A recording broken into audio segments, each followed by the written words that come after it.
Hi, and welcome to Complete and Cast, the official podcast for Complete and Box video games. I'm your host, Spencer, and today, in episode 38, we're once again joined by George. How you guys doing? But this time, we're going to talk a little bit different subject. We're not going to do a game review or anything like that. We're going to hit you with the hard-hitting subjects that we became famous for. Oh, yeah. That got this podcast on the map. So, for those of you who don't know, a little bit of backstory. George runs a game stand, and that's the important part right here, a game stand down at our local farmer's market. Yep. For those of you not from Lancaster County, Pennsylvania, a farmer's market, and I know a lot of other places have these in like the more like, hippie, parts of town and whatever, even in cities. A farmer's market is a place that's usually these outdoor stands where it's just a big area where a bunch of people, a bunch of different vendors will come together. The stuff in general is cheaper than it would be at like a Walmart or whatever, because in general everything's cheaper. The rent's cheaper. It's just a very it's a place where like farmers, around here can take their stuff straight to our local one called Green Dragon, and instead of having to pay to get it shipped to Walmart and Walmart takes their cut and whatever, they just sell it straight to the people. Yeah, it's like if you have flea markets in your area, it's pretty much the same thing. We Similar, just call it Green Dragon. except for we have a lot of it is based off of around here, based off of food as well. It's produce. Yeah. It's probably half of it is produce and food in general. And half of it's other stuff. So there's other stuff there. Like George has a game stand. There's been a couple other game stands there. People sell stuff from hunting knives to little knickknacks to coins, all this kind of stuff. So you can usually find a lot of very specialized stuff, and George has a semi-specialized stand down there. He started it, you've been doing it about a year now? Something like that? About a year and a half I started. About a year and a half, and he started out with pretty much just games, and we'll go into it a little bit later. He's kind of branched out. But our big subject today is the differences between owning a game store, which I do, and owning a game stand, which George does. Each one has its own positives, and each one has its own negatives. Honestly, it all comes down to time. Yep. With a game store, we're open 7 days a week, 9 hours a day. So, for me, it stinks because, we could have a really bad Wednesday, or we could have a really good random Wednesday, and you're always, paying employees to be there. You sometimes, because it's such a grind, you're open 7 days a week. Sometimes I'm like, man, I love my job, but sometimes I'll still be like, man, I wish I was out golfing or whatever, because it's just, again, we're open every single day. Every single day stuff's going on. But the positive for that is that you get, more, we're open more hours. Yeah. So there's more hours that stuff can happen. There's more hours that people can find us and people can trade stuff and buy stuff. Whereas for a game stand, in general, and this is the case for George, you're open 1 day a week. So again, this is a very basic of what we're talking about. We're going to go a little bit deeper with a questionnaire. But in general, you're there 1 day a week. So, the positive is you got 6 other days to do stuff. And you're not like me where you're always trying to figure out these schedules and all this nonsense, but at the same time, you might not get as much instant notoriety, if that's the word I'm looking for, people finding you because you're there 1 day a week. Like, for instance, I barely ever come down and visit you because I work every Friday all day. Yeah. So like people like me who are I work all day, they would not be able to come down and see you because they work all day Friday. I get pretty much 1 day of the week. The only opportunity I have to sell and do anything. Yeah. So in general, like I said, the big thing is the differences that we're going to go into there. So, let me start with CIB being a store that's open 7 days a week. For good or bad, we have regulars. Every single store that's open a lot has regulars. A bar could, a video game store could, a grocery store could. You have your regulars. Do you have regulars down at Green Dragon being down there, 1 day a week? I do have regulars for some video games and some other products that I do sell. I do have Pacific people come in for Pacific stuff, but then I can also have, since I'm only 1 day a week, I have good days and I have bad days. So your regulars in general, are they people that in general you've known before Green Dragon, or they've become almost friends, or do you have a lot of people who are simply regulars based off of business? Basically, the regulars that I got grew over time because they found out I was there. So when I first started, I didn't have my name out there. The only thing I have it on is Facebook. So I had to pretty much build my my image up, and then I got regulars over time for video games, for Yu-Gi-Oh cards, for Pokemon products. Like, the difference with you and me is I had to basically put more effort into, like, doing specific things to get more people to come on a Friday. You have to put more effort to get people out there, because at least for us, yeah, we put effort to get people in there, but we're also open 7 days a week, so there's more of a chance of, somebody just happening upon us, whereas you have less of a chance of that, so you have to get your word out there on the days you're not open. So in general, for those who are, again, unfamiliar with how farmers market works, think of it almost like an outside and like very like low-key mall. Now, I used to work at a store in the mall, and the way the mall works is there's a lot of, like, you go to the mall, for the most part, not to go to one specific store. Right? Yeah. Like, a lot of people, and especially a lot of, like, younger people and whatever, will just go to the mall, right? Yeah. So they're just hanging out the mall. They might happen to walk into a store that's there, but they're not like, oh, well, I have to go to this store. Whereas a store like us, because we're in more of like a kind of strip mall building kind of thing, like, somebody coming into us is 99% of the time coming to see us specifically. Yeah. Because they're driving to us, they're getting out of the car. What else are they going to do in this strip mall? All the other, most of the other businesses are very different from us. So I doubt, for the most part, that someone's going to come into, there's an accountant, like, 3 doors down to, like, get their, like, taxes done and then come in to see us. It's just not a very common thing. So you have a very similar thing with Green Dragon, where a lot of people come in for something else. Yeah, most of the time they'll come in for food, they'll come in for any other thing that they go there for, and then they'll walk around, they'll notice, hey, this guy's selling video games, they'll see the sign, George's Video Games and Repairs, they'll walk in, like, oh, I never knew you here. And what I like is the fact that I try to build off of that, and then they come back because they know I'm there, but then sometimes they don't come back.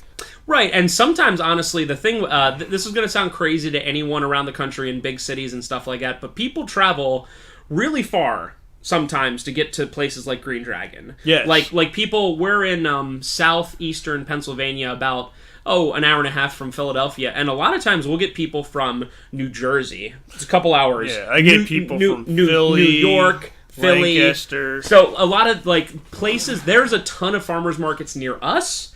But in places that they're from, like Philly, there's nothing. So they'll maybe once every couple of months take the time to come down.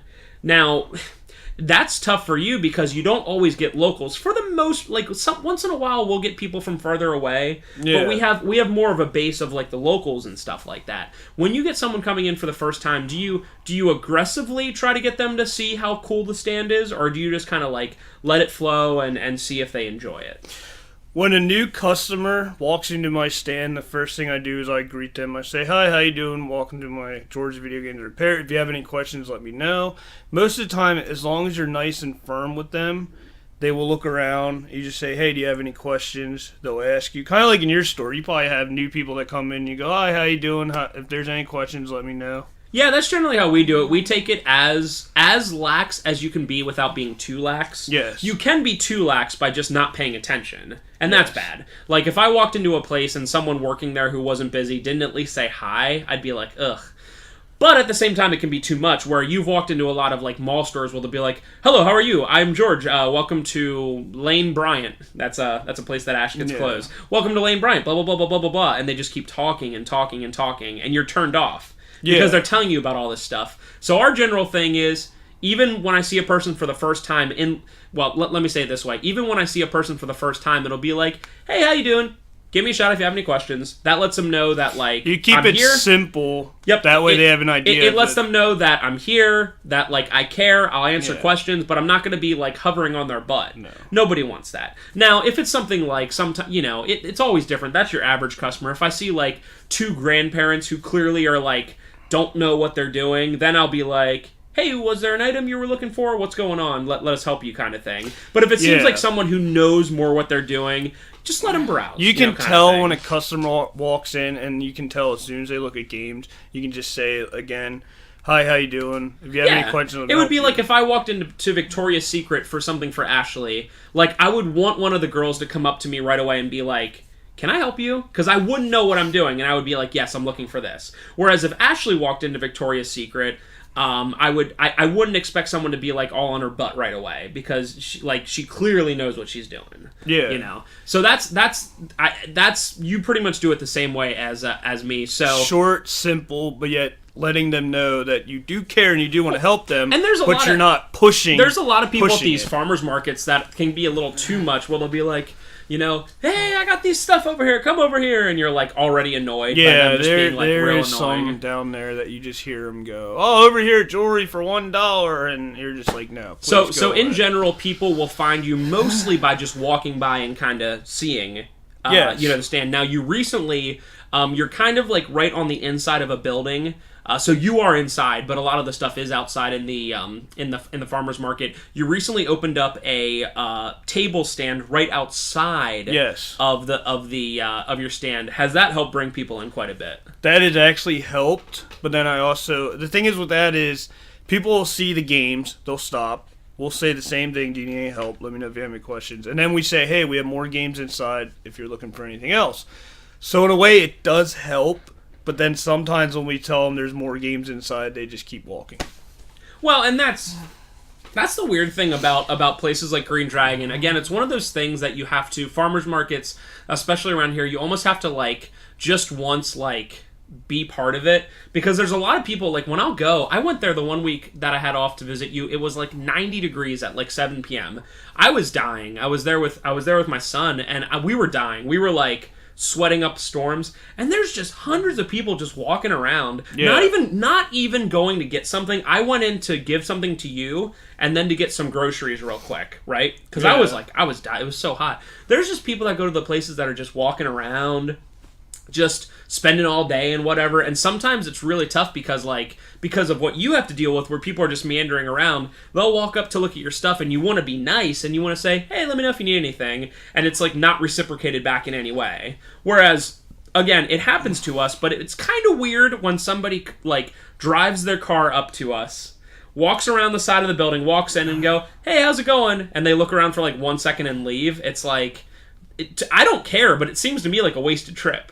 Like, if you specifically came in to see us and, like, didn't even ask a question, it's like, to me it seems like a wasted trip. Like, if I drove to a grocery store and didn't see the peanut butter I was looking for, I'd probably ask for it, if that was the only thing I was looking for. Anyway, so, now, do you have, when it comes to regular customers, do you have customers that would, like, pick up, like, similar items every week? I have one person that comes in for Yu-Gi-Oh cards, packs, because I sell more than just video games. I sell Pokemon products, Yu-Gi-Oh, video games. I also repair things. So I have one customer that comes in to buy Yu-Gi-Oh packs. I have other customers that come in to buy Pokemon cards individually, because as far as I know, I'm the only person that sells Pokemon cards individually. And you get these people, not every week, but most weeks, coming in to purchase, you know, items from you. They're very returning customers. Yeah, every other week I'll see them. I usually talk to them. They talk to me. They ask me if I have this or that, and I'll say yes or no.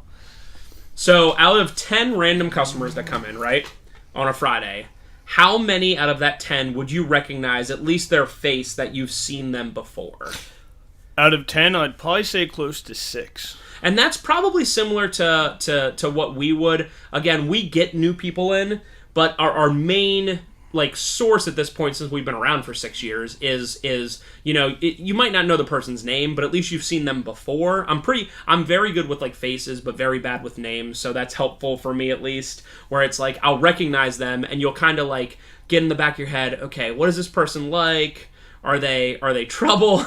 are they you know, gonna be asking for like money off games? Are they trading stuff in? Blah blah blah. So I would say 6 or 7 for me as well. So that's actually really good, in my opinion, return rate. If you're seeing like that amount of people that you're like, hey, I know you, you know, kind of. Yeah, I have a local band. I also have people that actually have flea market stands there. They come see me too. That's cool. Like, so not video game ones, just like other stands. Yeah, other stands that are like work at the flea market or own ones. They'll come and be like, hey, can you fix this? I have a stand, or hey, do you have this? Well, let me ask you this. I didn't even have this written down. How does that work between different, you know, all the different like stand owners? The fact that you have a stand, does that mean that most other stand owners like hook you up and then you're expected to kind of hook them up a little? Like, you know, say, you know, you know that this guy sells a bunch of fruits, and you need a bunch of fruits, and maybe he'll give you a little bit off, but then it's kind of implied that, hey, if he wants a game in the future, maybe he'll knock a couple bucks off kind of thing. We actually use a bartering system. Okay. We actually do that. We do trades, or since we're other vendors, we actually give each other discounts. Like, when I go get food, they actually give me a discount. Now, what do you do? Do you walk up and just say, hi, I have a stand over in building, what are you in, 2? 4. Building 4. I have a stand in building 4, or do they just, like, have to recognize you? Since I've been there enough, they actually recognize me. Like, you can't just go there and say, oh, I have a stand. Like, they have to know you. So, before, when you just started, it wasn't the case. Yeah, it wasn't. But once you were there enough, they're like... They started recognizing me and said, hey, do you have a stand? I'm like, yeah. And then they told me, hey, we do this. And I'm like, okay, I'll do that. In general, is it like a set percentage off, or do they just... Yeah, we get so much off. Okay, so like 15, 20% off, something like that. Okay, I didn't know if it was something like, they might be like... hey, pay for the burger, the fries are on the house kind of thing. Maybe it is depending on where it is and everything. But that's actually interesting. I didn't think about that. So, like, a lot of people trade goods. Like, there's no money involved. Like, you might be like, I want 3 burgers and fries for me and my buds. And they'll be like, give me a 360 game.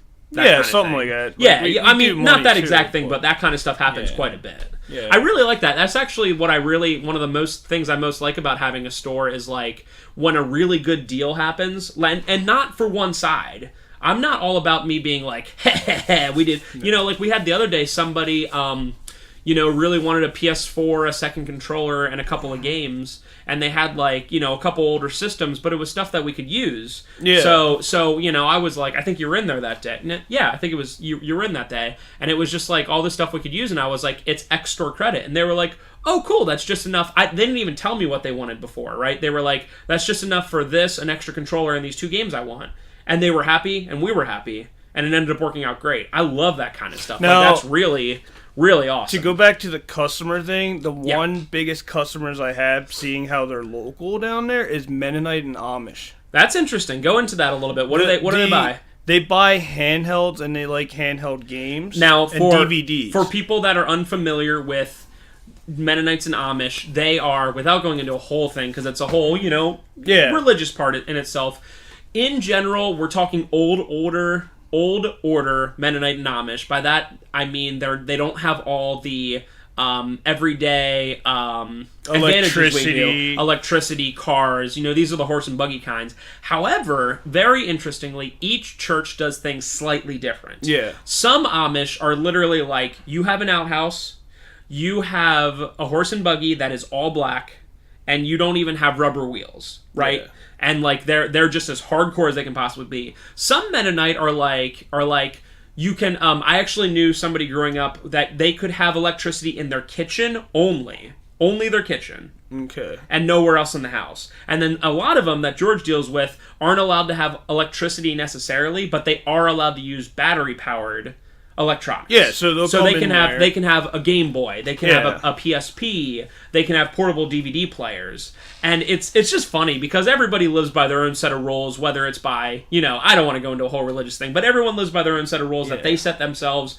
or maybe someone else sets for you. It's really interesting when you see like a Mennonite kid dressed up like an old order Mennonite coming in and getting like a Game Boy Advance and Mario. Like I don't think I'll ever get used to that. Yeah, they'll come in the stand and they'll buy it, and I'm fine with it. And the funny part is, some of the parents come in with them to get stuff fixed, to get handhelds fixed.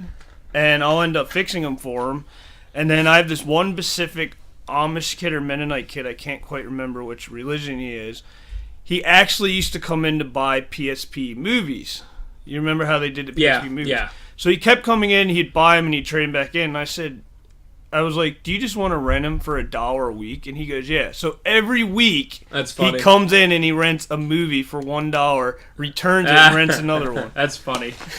That's and like a lot of times, again, without going into a whole bunch, like around here, we're kind of used to Mennonite and Amish culture and whatever, so it kind of blends in for us. But it's cool that like we see this like almost humaning of them, being like, they play Mario too, you know what I mean? And that again, without going into the whole thing, I think that's really cool. So that's actually a really cool part. Now going to the negative side of things right now, have you ever had any problems with like certain customers? Have you ever had to tell anybody to say like knock it off, or like maybe they had a problem with you for whatever reason, or you had to tell them to leave, anything like that?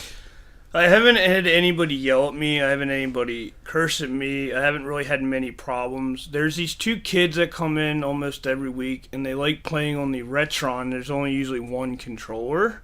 So they would argue about it, and I'd tell them to stop. And then I pretty much would walk over and say, if you don't stop, I'm turning it off. So I'd do that. So every week they would come in and do that arguing. So I put a stop to it, and then their parents talked to me, and they understood why. I had nothing against the kids. They're kids. Kids are going to be kids. Yeah, but if kids are causing a hassle, they have to, I can't. It is what it is. You have a place of business. I had another one where I was talking to a customer about buying a PS4. How much do I sell them for? At the time, I think it was like $250. And there was this guy behind him and says, "Oh, I have one. I'll sell you a brand new one for $300." So I pretty much asked the guy, "Can you please leave and do that outside? You can't do that inside my stand." Yeah, kind of like at your store. You wouldn't want somebody to walk in and do the same thing. There's been times where I've like passed on an item, like say they have a bunch of old, whatever PS2 games I don't want, right? And then another customer might be like, "Hey, since he's not taking those, are you interested in selling them?" I'm fine with that. But and it's only happened once or twice that I ever remember. But when people try to buy stuff out from under you, it's like probably my biggest sin, like game store sin, where I'm like, it's $150 for this PS4, and then someone goes, "I'll give you $170." It's like it's just not the place for that. Yeah, you just should never. It just is not. Just don't do that. Again, that's only happened once or twice, and I was very firm with the person, being whatever. But I agree. That's like you talk to the person outside. You know what I mean? Like that. It's about as disrespectful as you can be, besides being just like swearing at someone or whatever. Like it's very disrespectful. The only other thing I might run into, since I sell Pokemon cards, I have a bunch of friends that also have them. So the only nice part is once in a while they'll try to sell their own cards there, and I tell them, "Can you not do that? Go outside. I don't care if you trade in my store, but don't sell anything in my store." No, and that's just fair. We have a lot of people ask us. I had somebody the other day call up and say, "I have a lot of really good comics," and we're without going into a lot, we don't buy a lot of comics, the older comics, because they just don't sell really well. And he was like, "Well, what if I don't sell them? What if I just have them in there and then you take a percentage off of that?" And it's like, I don't want to deal with the headache. Like those are what are those stands called? I forget what they're called. The commission or whatever. So there's these stands where the words eluding me, but there's these stands where people will take other people's stuff and put it out there, and just be, you allow it to be there, and they take a percentage off. Yeah. I don't want to do. I'm losing the word right now, but I don't want to do that kind of stuff. I can't think of the word and like I turn that down maybe once or twice a year, where someone will be like, "I have these items," and commission. No. Yeah, no. Dang, I'm just, whatever. So, yeah, again, like that kind of thing, I understand. It's like, dude, you want to do your stuff? Just walk outside. It's fine. So, let's talk about probably, at this point, it's 6 years in. I'm pretty well versed with running a game store. Although we can get busy, and it's like a little too busy where it like kind of like bothers me. For the most part, I've seen most stuff nowadays. And the one thing that I cannot handle that you deal with all the time that would drive me crazy is haggling. Yes. Now, our general policy on like haggling and stuff, it's like we're not firm. We're not like, what's the price on this? Sticker price is price kind of thing. Yeah. But in general, I like it to happen naturally. Okay? Yeah. This happens probably once a day where someone will be like, "Can I have a PS2 and these 3 games?" And I'll go, "Do you have a memory card at home?" And they'll go, "Oh no, I don't. I got to get one." And I'll be like, "I'll just throw the memory card in." Yeah. Right? Like that kind of stuff, again, is the kind of stuff I like. Where I'm like, or someone gets, 10, 15 PS2 games, and then I just throw in the cheapest one on the house. You like to keep it simple. It's really, and that's what I like. It's like, in general, I think we're fair with that. Someone gets 2 systems and 2 controllers for each in a game, I'll throw the game in. You know what I mean? Like, it just is what it is. So when people ask me, like, if I get a couple items, what can you do? It's like, I don't have an answer for that until they bring the items up. Like, I'm not going to be like, if you get 2 items, I'll knock $10 off. Okay, here's 2 $5 items. You know what I mean? Like, I just like it to happen. And my answer is always, Bring the stuff up, and I'll figure it out. Right? Yeah. Now, haggling at a stand is so much more hardcore.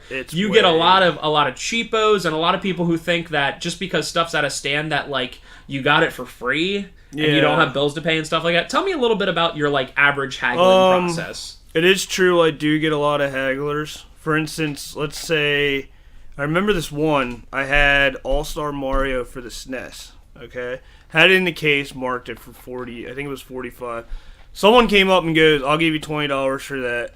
Will you take 20? It's too low, automatically. Yeah, like if it was $2 or $3 off, that'd be fine. So, like, if it was $40, right, and they said 35, you'd probably say yes. Yeah, I would say fine. The other thing, it's so hard for me to get a hold of that stuff, too. Oh, yeah. And I think we've talked about it in previous episodes with me and Parker. Finding the older stuff is tough as well. And that's another thing that, like, if someone's like, if I get these two, like, really good Nintendo games, like Mega Man 2 and 3, what can you do? And it's like, dude, this stuff's so hard to get, man. Yeah. Like, if somebody gets 3 Xbox 360 games, yeah, that's different. We'll talk, like, that's not a problem. But I have a lot of people, what they'll do is they'll come in the stand, they'll look at it, they'll go to their friends and be like, oh, that's too much. And then I'll have people, like, you probably have this, people look on the phone, they try to look up how much it's worth.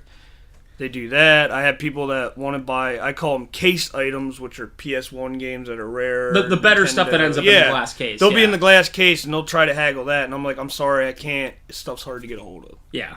And it's fun. Like, you usually accept the haggling if it's for the cheaper and easier to find items, right? Yeah. Yeah. Like, if, say, someone gets 2 360 games and it's $10 and they go, how about 7?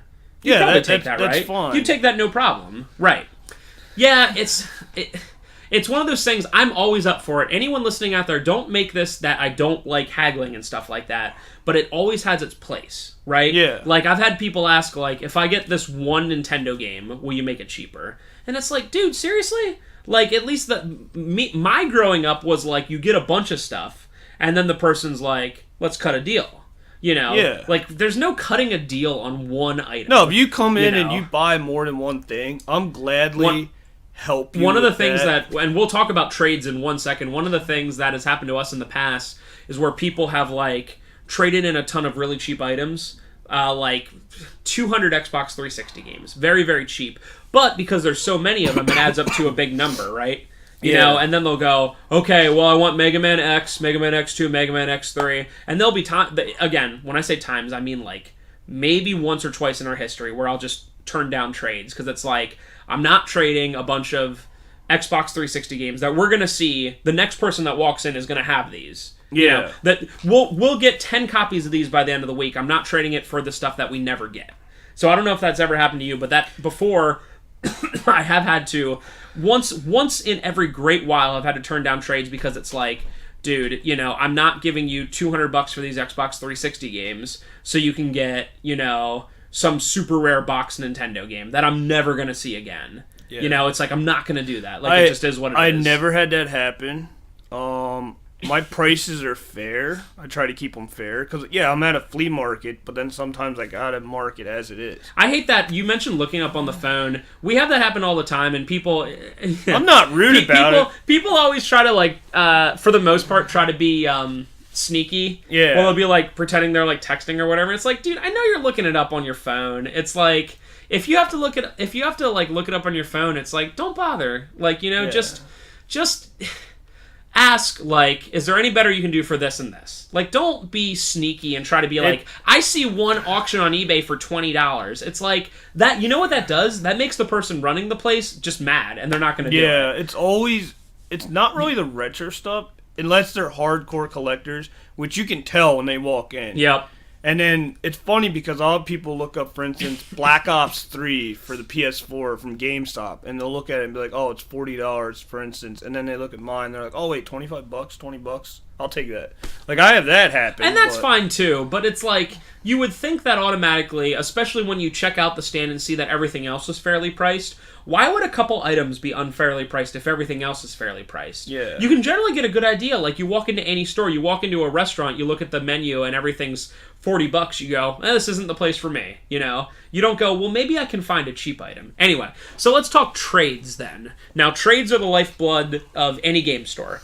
game stores need trades to get there. It's this is the really famous nowadays Circle of Life by GameStop. Oh, yeah. Yeah, where essentially all it says is people buy new games, down the line they trade them back in, you give them store credit that they put towards other stuff, whether it's new or used. So you just constantly get games in and whatever. So game stores need trades. It is what it is. Game stores would not survive if they just sold new items. Ever, ever, ever, ever. Now, most full-time game stores that I've been in have problems with sometimes having too many items of certain items from too many trades. Like, for instance, we need more Wii games like a hole in the head, except for the good Wii games. Yeah. We don't need more copies of Cooking Mama, right? We'll take them as a service to the customer, but we don't need more copies, right? Now, in general, that's the case with game stores. A lot of game stores just seem like too packed with stuff. And we do our best, whether not to make it cluttered. whatever your opinion is of the store, and I appreciate it either way. We do our best to not make it too crazy out there. Yeah. Now, because you are only there once a week, how do you go about getting trades, keeping your used items up, all that good stuff? So there are customers that ask, do I buy or do I trade? And I say yes, so I give them my card. The bad part about being at a flea market is once a week I'm only there. So they'll either won't bring it or they'll bring it. Like, I have people that say, oh, I got Super Nintendo games, Nintendo games. I'm thinking in the back of my head, please bring them. Because it's so hard for me to have people trade stuff Absolutely, no question. Because I'm only there once a week. But then I have the oddest things that come out of nowhere. Like, I do have a lot of, kids trade stuff in. We'll talk about the specific items in a little bit. Now, so yeah, and yours is even tougher because in general, the way you're set up is people would have to lug their box in a good deal of space. Yeah, they gotta walk. You don't park right outside your stand. Yeah. You have to park and walk and all that kind of stuff. So when people come in and ask you if you buy stuff, there's a couple other game stands at Green Dragon. Do you have competition from those other game stands possibly buying the stuff as well? What'll have happened is, for one instance, we'll say this. So there's a white Vita Assassin's Creed edition that came in. I bought stuff from these people before. I paid them pretty fair. Basically, they branded in and they wanted eBay price. Okay? Like dead set what it sells for eBay. Right. So they went to me, then they went to another vendor, then they came back to me trying to get as much as they could. And when that happens, typically what I do is I just say, I'm sorry, I'm not interested. Because they're trying to, inflate the price a little bit. They're trying to see who will give the most. And I don't know if the other vendor really would give them that much because I'm not there to go, hey, were you really going to give them this much? It's hard because I'm all for somebody getting the most bang for their buck. Yeah. I don't want to tell someone, oh, you got to sell it at the cheapest place. That's dumb. You know, but there's ways you can do it. Like that person could have visited the other stand and not came back and said, well, the other stand said $100 and you said 90, so can it be 110? Yeah. Like that's just, again, it's kind of like a slap in the face. You don't have that happen too often, right? Oh, once in a while. Once in a while, happens, yeah. And that's one of those things that would kind of annoy me too, as having a stand, because it's like, talk to me. Like again, we've been around 6 years. My general deal is I feel like we are pretty fair. We're not perfect. We're not eBay. Let's get this out of the way. Selling an item to a friend or selling an item straight to a person buying it is always going to be better, because we're technically the middleman. But I feel as being the middleman and being able to buy the stuff all the time right away, I feel like we're pretty fair. And I feel like at this point, if somebody can't come to a deal with me, then you probably can't come to a deal with a store, because we've just kind of honed our skills and all that, right? And sometimes there's also the times where I'll be like, someone will bring a bunch of stuff in and I'll be like, my first, especially if it's a lot of items, I'll be like, what are you looking for? Because I don't want to personally do all the work of figuring it out and then have them go, oh, that's way low, right? I actually did learn that from you when they come in with, for instance, I had some guy come in with, 2 PS1s and a couple, random games. Yeah, I mean, if it's one item, it's fine. You look it up real quick. But if it's we've had people come in with whole collections, and I'll be like, what do you want? And sometimes they'll say, blah, and I'll go, okay. They don't know. They're like, oh, I don't know. Yeah, no, sometimes they'll say a number, and I'll go, okay, well, let me figure it out. Yeah. And I'll add it up, and I'll be like, that's really close to retail. Is that your firm number? And sometimes they'll say, yeah, that's what I get to get out of it. And that's fine. And then I feel like at that point, we've had a good conversation. We've not made either side angry. He wants a little bit too much than I can pay, and it is what it is. It's life, you know what I mean? Yeah. But if you do it the other way and you look at it all and you go $100, and they go, I wanted $1,000. This place is a ripoff, you know. I find it annoying when somebody goes, I have this game at home. For instance, we'll say Smash Brothers boxed or something. They're like, what do you get for it? I'm like, I gotta see it in person. So I'll give them a little idea, but it's like, I gotta see it in person. You always see, I leave notes for the person who's working the next day, if it's not me, where every trade that somebody calls in, because we don't have like an online site that has like all the things listed, you know, and I'll be like, this person had 2 PS4s and a blah, blah, blah, blah, and I'll be like, I quoted this much. And that's tough because sometimes people will come in like a week and a half later, and the only reason I remember it is because it was a very specific phone call where I'll be like, did you call last week? And I'll try to remember, okay, what did I quote so we're fair? That's why we say, like, technically the answer is 48 hours. After you call, you get 48 hours, and then after that point it can change. But sometimes people don't think about it, and they come back a week later and you're like, did you call about this?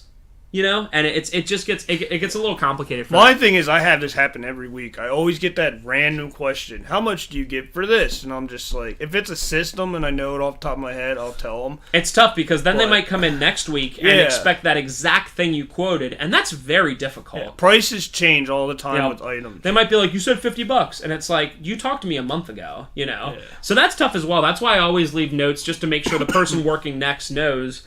And for that, it's you have to remember a week later what's going on. The one thing I will... the very last thing for the trades, do you feel like people, when they bring stuff in, for the most part, are looking for fair amounts? Or do you feel like they're, in general, people are wanting a little bit too much for their stuff? Sometimes yes, and sometimes no, because I'll have odd trades, which is very weird. I'll have trade-ins that you don't even get in the store. And yeah, you and own actually, a game well, store. here we go. That was my next point. You call me once in a while to like get an idea, like on prices for stuff, and sometimes you call me about items that I'm like, what in the world? Like people will have these like weird boxed old systems. Yeah. That I've almost never heard of. Like, you know, be like, there's a boxed Game & Watch Donkey Kong, and I know what that is, but I don't know. You just never seen it. I don't know what the heck the price is off the top of my head because we've never seen it. So like, I'm amazed almost every week. You'll call me and you'll be like, "How much would you give for this Sega CD game?" And I'm like, my thing is like, why are people bringing like Sega CD games, like rare stuff, in to sell at farmers markets? I will never understand it because like, in general, there's a lot of game stores in our area, and I just don't understand why they wouldn't like... And it's not like they called us and we said, oh, we don't want it. It's like their first thing is to bring it to a farmer's market. And it's like, you know, I would never take something to a farmer's market I want to sell for a lot of money. Maybe if I had like a bunch of like really cheap stuff and I was like, trade me for this one PS3 game, right? But like, you get good... weird stuff that I'm like, I've never seen it before, and sometimes I have to look up items because I haven't heard of them, and I'm like, dude, what? And we're literally 2 minutes away. 2 minutes down the road, right? And if someone would have Googled, I've done it before. If someone would have Googled video games Ephrata, we would pop up right away. Yeah, I'm not even on there. So it's like I find that to be amazing. It's weird because they'll be like, hey, do you take games? You buy them? I'm like, yeah, and they'll go to their car and they'll come back. Like, for instance, I had boxed Nintendo games of Double Dragon 1 through 3, Zelda. I had CDI games. They were boxed. It's just like, wait, I just don't what? understand it. I just don't understand bringing it to... I understand selling it, yeah, but bringing it to a farmer's market first is like... And good for you, obviously, but it's like bizarre to me. I had PS4s come in and stuff, which... Again... Don't get me wrong, I take name and ID. Right. Just in case. I wouldn't take a system... Up until recently, PS4s traded in for as much as like... $150 in cash. Yeah. I wouldn't take something that I'm selling for $150 cash and take my chances that someone down at Green Dragon is going to have $150 to buy something. Like, I wouldn't take my chances on that. I would go to a game store where all they do all day is buy PS4s. Yeah. You know what I mean? Anyway, so that's a little bit about how trades are different. Now, you mentioned earlier how there's other items you sell, Pokemon cards, Pokemon figures, Yu-Gi-Oh stuff, blah, blah, blah. Is there any time of the year where games themselves don't sell well, but perhaps other items do? Okay, for instance, when I first started to stand games, typically sell in the winter time because people are, stuck in their house and they need something to do. Summertime, it wouldn't, but this past year, since I've been there for a year and a half, because I started a little bit before in the summer, they didn't sell. So I noticed that people still buy games, but not as much. So I needed to invest in something that would sell. So I started with Pokemon cards, and then I had people wanting individuals, so I did that. And then I actually got into the plushies, which do really, really fair. So I try to stick with, I'll test stuff. Like, for instance, we have fidget spinners. You heard of those. Yeah. That's the one thing I will not sell down there because everywhere you go, there's fidget spinners. It's crazy. But, so I end up making up for the money with other stuff besides the video games. Like repairs, I'll have people bring stuff and I'll fix it, which is nice. Like Game Boys. For instance, I have Game Boy games I do the batteries on a lot. Right. I have handhelds that get fixed.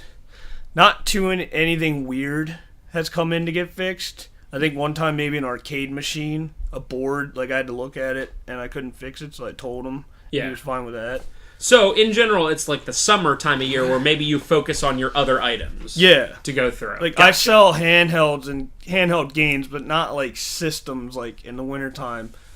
I focus more on video games towards the winter. That makes Summertime, sense. I'll focus on People other are things. stuck inside and Like all you, that. you focus on other stuff Yeah. too. Yeah, and I mean, as us, our summer, sometimes the spring and the summer can actually be our slowest times of the month just because it's so nice outside. And people aren't necessarily inside playing video games, but what they are is down at places like Green Dragon. Yeah. Visiting you. So sometimes summer's your craziest time of year. So we're heading over to the very last general subject here. Just in general, finishing thoughts, game stand thoughts. Now, as a stand, what would be your biggest overall worry? My biggest worry is either another game stand coming in. And I think that's every single business has that. A pizza shop doesn't want another pizza shop opening up. In the winter time, the difference between me and you is I noticed that you're open obviously more than one day a week. So let's say if we get rain during the summer or we get snow. Whenever rain hits, it kills my whole day. And literally actually, kills the whole that day. was my next question. Like every business is affected by weather. We might be slower. We might be slower on days where it's raining, but not too dramatically because people only have to walk a small distance to get to us. But when it rains, like if you look at the forecast and it's going to be rain all day, you just know it's not going to be a great day. Yeah. And that's really interesting how that is. Snow affects us, but like if it snows down there might be a ton of people. We're actually at Green Dragon, and this counts as every vendor, and they know that we are actually dead for 3 to 4 months, depending on the winter. If it's a bad winter. If it's a bad winter, we will be dead for 3 to 4 months. And the thing is, we're only open one day a week, so we have to make up for that during the summertime. So we have to keep putting money back. That way, if we have that happen, we can cover it. Unlike you, where you're open more than one day a week, you can easily, for instance, if I have a Friday and it rains, I can't make up for that the next day. But if we have a Friday where it rains, we might be busier on Saturday. Yeah. Like, I wish that we were open before. more than one day, but we're not. We're like a one-day deal, which sometimes helps because then there's more people coming from out of town, but then it's also negative when it rains. In general, do you find that finding good help for help down at the stand is tough or rather easy? It's actually kind of tough. The thing is, you want to trust the person that helps you without stealing, because you know what I mean, like stealing, or you have to leave them alone with money and stuff like that. And especially until the end of the day, you don't really have like a POS necessarily. You just write down whatever we sells. handwrite everything. Right. So for all I know, he could not write down pocket the money. Right. So I have to make sure I keep an eye on that, which is hard because, for instance, I could be busy inside and he could be busy outside. Right. So I actually had somebody work for me, and I had to let him go before, not because they stole anything, because they'd actually not show up for work, and I had to stress the fact that I had to find somebody, and it's like, do I trust you? Now I actually have somebody that I can trust, and I'm fine with it. And it's not easy. That's why you like to keep on to the people, especially with video games. Everything's so complicated. There's so much with games There's so much to know that when you find someone who knows and is personable and you can trust, it's a really, really good thing. That's why I'm glad we only have. That's one of the many reasons I'm glad we only have one store, because I would never be able to find people that I would truly, truly trust. Not necessarily not to steal stuff, but to like really, because like your name's on the stand, my name's technically a part. People think of the store, they think of me. I don't want somebody who's going to be like having bad attitude all the time and like being unhelpful, stuff like that. So, like, even if I had two stores, I would be so worried about that happening. Like, they represent you in a way. Absolutely. Even if it's like, we've all. That's why Walmart has terrible employees a lot of the times, because there's 8,000 Walmart stores, and each of them has to have 50 employees. Not every one of them is going to be cream of the crop. Even in one store, there's probably more like a couple hundred people working at a normal Walmart, right? And there's always going to be employees, and if you deal with just one that just is like fed up with everything and is just kind of a douche, you might like think negatively of the entire store, which is why I'm glad we can have a very small staff that I'm like, these guys might not be perfect, but I can make sure that they're not going to be like terrible. Yeah, no, I said that wrong. That they'll do something bad. You know what I mean? I'm not perfect myself. I have anger. Sometimes I can get a little bit mad, but like I can trust these guys. Like RKOs. I can RKO all the time. I can like take a day off and for the most part not worry about something crazy happening because they got it under control. And it's a very tough thing, especially for small businesses, to find. A lot of businesses, what they'll do is they'll have a bunch of people working very part-time, someone coming in one day a week, whatever. I'm not all about that, because there's so much with games. There's so much to know, right? With our store changes every week. I'll be like, well, here's the new sale on whatever, or here's the new comics that are out. You got to know this. For me to tell someone to come in 4 hours a week, some Friday night, dumb. It's not worth it to me. You know what I mean? So I definitely feel you on there. I think we've pretty much hit everything we wanted to. This has actually been a really cool talk. Is there anything, before I ask you the final question, is there anything that you want to get to real quick? Not that I can think of. I will say one thing. There is a huge difference between a game store and a flea market stand. You have your ups and downs, which we talked about. It's a good learning experience in a way. Like, I learned so much from this. So when I do open a store, you're more prepared. I'll know I'm more prepared. And like I said, leading off, it's one of those things where like your big positive is you're open on Fridays, but every other day, if you wanted to, you could just chill. I mean, that's not what you do. You work very hard at your other stuff, but like you don't have to think about your stand. Yeah. Whereas every day, even the days I'm off, I have to think about my store. I have to do stuff with it. Blah blah blah. It's definitely that. It's a double-edged sword. Yeah, I will admit the nice part is I have those 6 days in a week that I can go down there, make sure everything's nice and neat. Yep. Whereas me, like if I don't have tomorrow, actually, this is from the day we're recording. Tomorrow, I don't have full coverage at the store, and it's gonna stink because if it's a busy day, that means I have to come in and make up for it by cleaning up and whatever, because my guys, I mean, they're really good, but if I'm missing one of them and we're extremely busy, they're not going to magically make up for that. It just is what it is. It's just not enough manpower, but I have people on vacation and, all that stuff. So yeah, in general, I guess my last question for you is, it's a two-part question. Do you at all regret starting the stand or anything like that, or is it something that in your life you've looked at as a positive thing overall? When I was a kid, I used to go to Green Dragon and buy video games from this one video game vendor. He's not there anymore. He actually got bought out by another video game vendor. I'm not going to mention who it is because it's not my right to put it out. But I remember specifically asking him when I was a little kid, hey, I want to do this when I get older. So it took me, and this isn't something that you can just do overnight. It took me a year to literally ask the owners of Green Dragon, hey, can I come in here? Can I do a stand? I had to build my reputation up. I had to build video games up to resell.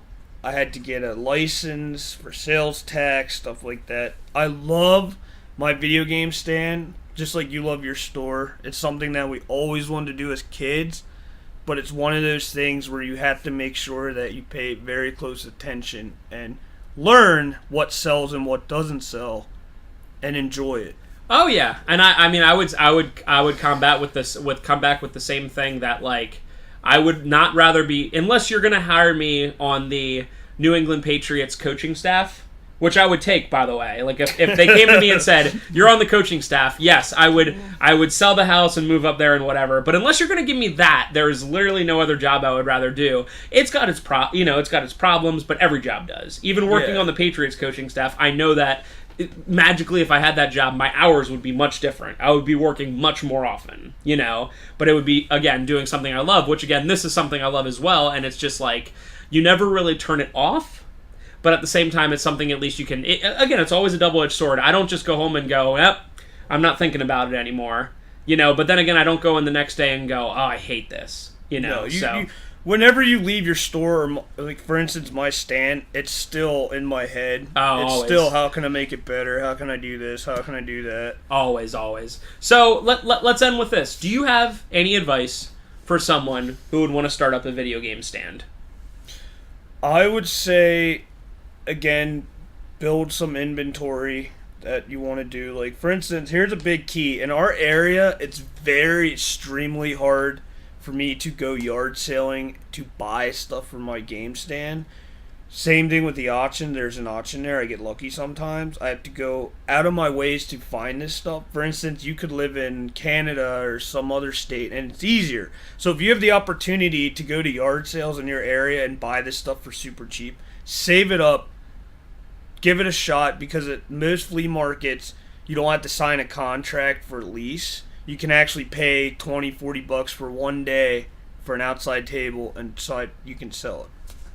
Yeah, and I mean that's all great points. So just you got to start at the bottom, no matter what you do. You got to start at the bottom, and you got to work your way up just a little bit. I mean, our store 6 years ago when we started was half the size. If you go on our Facebook page and look at you'll have to scroll a lot, but if you see the very first pictures that we ever posted, the Xbox 360 section is probably 20 games. Yeah. And that's so crazy to think of, because on the daily, we get more than 20 Xbox 360 games. I can't name a day where we've had less than 20 games traded in per day. But a lot of these, it's you start at nowhere, you work your way up, you work really hard, and eventually, you get up there. You got to have the patience for it. Gotta have the patience. Not something that happens overnight. Like, I slowly build up, and now I'm actually, believe it or not, coming soon to the stand at Green Dragon. I'm actually getting a bigger stand and making it bigger. Got more space. So that's going to be nice, because you'll be able to, that's the same thing when we expanded. You got more room, you feel less whatever, people are more impressed with it. Just in general, if you can do it, if you can afford it and do it, it's always a good idea to kind of move up in there. So anyway, thank you again for joining us. I had a really good time with this talk. Hopefully, if anyone's around the area and has never been down to Green Dragon, you can stop in and see George. He's in building number 4. By the north entrance? I kind of forget. The south entrance. I also have a Facebook, George's Video Games and Repairs, if you want to look that up. George's Video Games and Repairs. And if you don't have things like farmers markets near you, check what the closest one is. It's really worth checking out, just to see all the different wheeling and dealing and all that kind of stuff that's going on. So, all right, thank you once again for being with us, George. We appreciate it. And thank you in YouTube land for listening.